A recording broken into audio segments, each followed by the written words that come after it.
Okay, how to do the Osoto Gari like Petr Yan. So this one been commonly requested across the last few videos. So there's two different ways that we're going to look at setting this trip up, because I see when people attempt this in sparring, fights, whatever it is, we attempt the technique naked. It's the same thing as throwing a naked body kick, a naked head kick, or anything that's big, a big motion without a setup.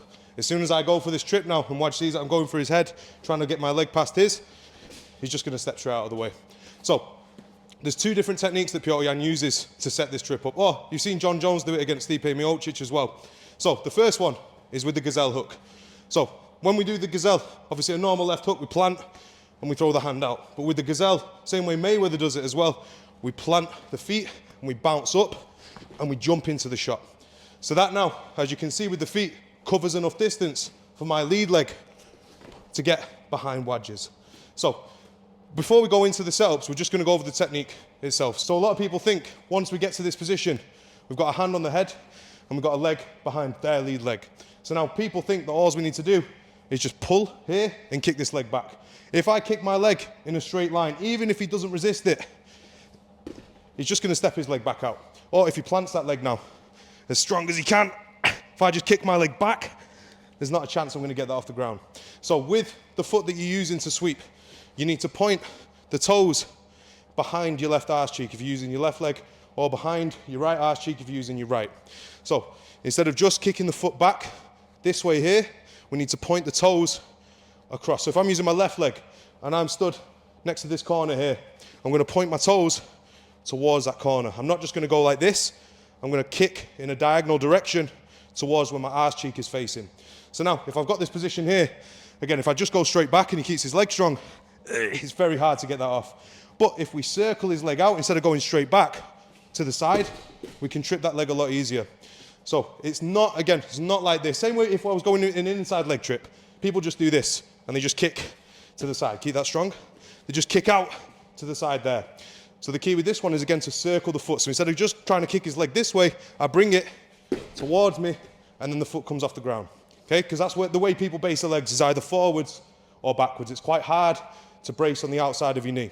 So again, here, instead of just kicking straight back where you're not going to get it, kick across diagonally behind your left arse cheek or your lead arse cheek, and you can sweep that leg. And you want to use your foot as like a hook. So it's not just kick out and let go. You want to keep a hold of that leg now. So as you throw the head, the leg goes this way, his head comes this way, and then you can finish. Okay, so now the setups.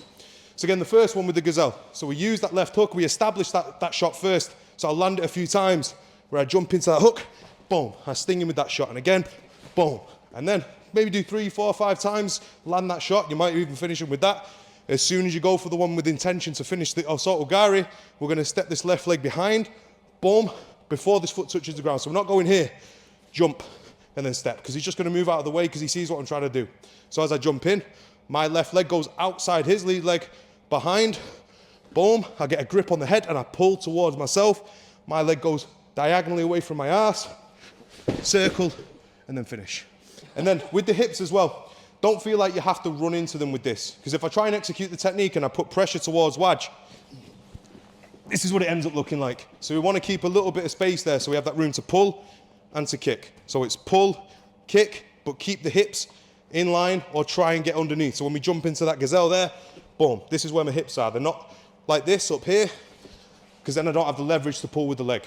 Okay, so don't rush in, keep a little bit of space and kick, point the toes and kick diagonally with the leg. All in one, nice and slow. Jump into the hook, boom, boom, and then land. So the other setup we can use now is off the oblique kick or the side kick. So if we're same stance, we're going to use the side kick to the knee, or we can use a teep as well. When we do the side kick though, it's a little bit different. If we just teep, we just kind of stay at the same distance. But if we side kick, we step this right foot in and we stomp on that leg. So if he's not stupid and he doesn't want to tear his knee, he's going to start bringing that leg up to check that kick. Because if he's got all his weight there and I stomp on his knee, it's going to go bad.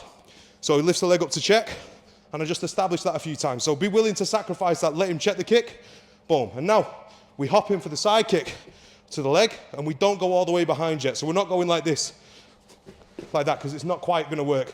Again, it's too big of a motion. He's going to see it and just move out the way. So we step in for the side kick, get him to react, boom, and then we bring this right foot in, boom, step, And now, exact same motion, pull the head, foot goes to the side and back, boom, and then finish. And then from there, we will always end up in this position typically. So you can step this over here, you can split the legs, get the knee in the side, start ground and pounding, you can reach underneath, go for a handcuff there, the gift wrap, and you can start looking to finish. So again, if you want the gazelle hook, we establish that offense a few times, jump in for the shot, boom, and again, boom. And then whenever you want, once you've got that established now, we jump in the same way, bring both feet in, boom, and go for the Osoto Gari. Or again, you want to go for the side kick instead from this angle. You okay, bro? Sorry. Again, establish that shot a few times. Jump in, stomp on the knee. And again, boom. And then when he starts to react and check that kick, boom, bring this right foot inside, cup the head, kick, finish the Osoto Gari. Okay, so that's how you do the Osoto Gari like Petr Yan. Now, move back, you fucking... Wake up. Wake up. Wake up.